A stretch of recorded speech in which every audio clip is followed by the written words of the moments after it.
Nyumba yangu, maisha yangu, hii ni yangu, ndugu yangu. Imejengwa kwa ubora, ni imara,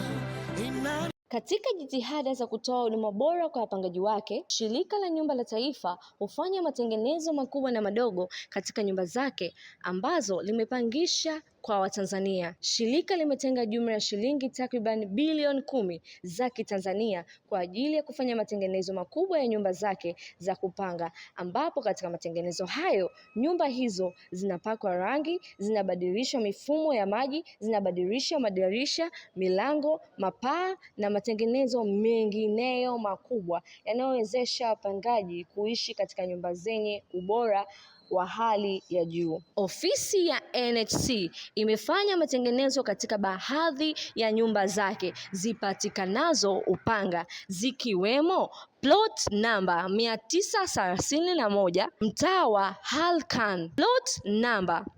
232 mtaa wa Maweni au Maliki namba 296 pamoja na plot namba 67 mtaa wa Al Hassan Mwinyi. Shirika la Nyumba la Taifa, tunaposema makazi bora kwa kila Mtanzania tunamaanisha